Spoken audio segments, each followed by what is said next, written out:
Mesdames, Messieurs, bienvenue à l'après-match du Collège français. Nous sommes au Colisée Jean-Béliveau où vendredi le 21 février dernier, nous avons eu droit à un duel au sommet. Les deux meilleures équipes de la Ligue junior 3 du Québec s'affrontaient ici. Les Braves de Valleyfield qui rendaient visite au Collège français de Longueuil. Le Collège français qui a frappé tôt en première période. William Duperron qui marque en avantage numérique avec seulement 43 secondes de jouer. Un 18e but pour le numéro 18. Philippe Chapelot obtient une mention d'aide. Et après 20 minutes de jeu, c'était 1-0 pour le Collège français. Aucun but en deuxième période, mais beaucoup de jeux intenses.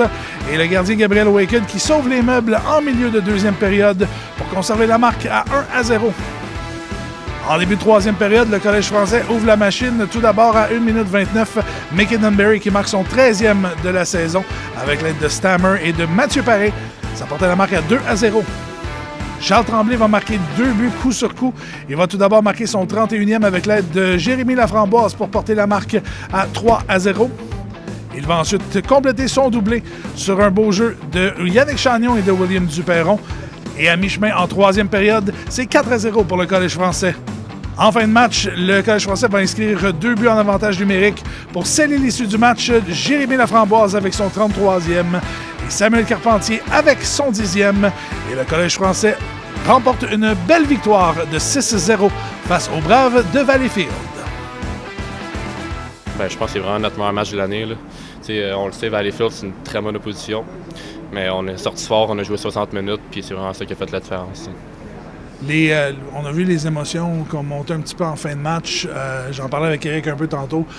Comment est-ce que vous avez réussi à garder la tête froide pour essayer de ne pas embarquer dans le jeu de l'adversaire? Ça faisait partie de notre plan de match. Là, on sait que Valleyfield essaie tout le temps de déranger. Ils jouent du hockey assez intense. Donc, c'est ça, c'est vraiment de ne pas se faire déranger, puis de garder notre calme, puis de rester en dehors du box. Je pense que c'est un de mes meilleurs matchs de la saison, pour être honnête. Là. Ça a été plus difficile pour moi les derniers matchs.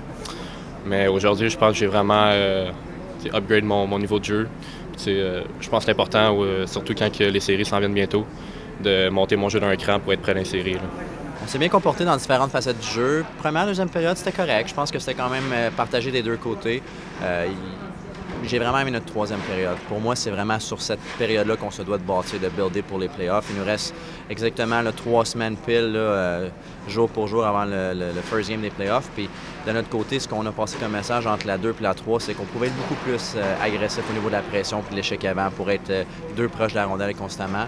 J'ai aimé comment on s'est comporté. On a lancé plus de rondelles au filet. On a voulu crasher, funnel davantage vers le net. Donc on est content de la façon qu'on a répondu là-dessus, overall, dans la game. Deux joueurs qui ont retenu mon attention pendant le match. Charles Tremblay, si je me rappelle bien, 2 buts, une passe. Philippe Chapelot également avec 2 mentions d'aide, qui a très bien joué en défense. La part de ces deux joueurs-là, comment c'est important pour l'équipe? C'est important que tes meilleurs joueurs soient tes meilleurs joueurs quand c'est le temps de rise to the occasion, comme on dit. Puis j'ai aimé comment ils ont été matures aussi dans leurs émotions. On avait parlé d'être never too high, never too low avant le match. On savait que ça allait être un match émotif, naturellement. Ils ont bien géré leurs émotions. Ils ont été des bons leaders overall là, sur le banc, sur la glace. Puis, comme je te dis, les meilleurs joueurs doivent être les meilleurs joueurs dans ces moments cruciaux-là. Ils ont profité de leur chance, sont allés au filet, ils ont amené des rondelles rapidement là, vers le filet, puis ça a fait la différence en bout de ligne. Le Collège français disputera son dernier match à l'extérieur sur la route mardi le 25 février. Ce sera face aux Prédateurs à Saint-Gabriel de Brandon. Et par la suite, les 3 derniers matchs de la saison seront ici au Colisée Jean-Béliveau. Et tout d'abord, ce sera vendredi le 28 février face à l'Everest de la Côte-du-Sud à compter de 19h30. Dimanche le 1er mars face aux Prédateurs de Saint-Gabriel de Brandon. C'est un match qui avait été remis un peu plus tôt cette saison en raison du mauvais temps. Et le dernier match de la saison sera vendredi le 6 mars contre les Panthères de Saint-Jérôme. Tous les détails sont disponibles sur notre site web et sur nos réseaux sociaux. On vous invite à consulter le tout. Et là-dessus, mesdames et messieurs, François Riopel qui vous dit à la prochaine. Bye bye.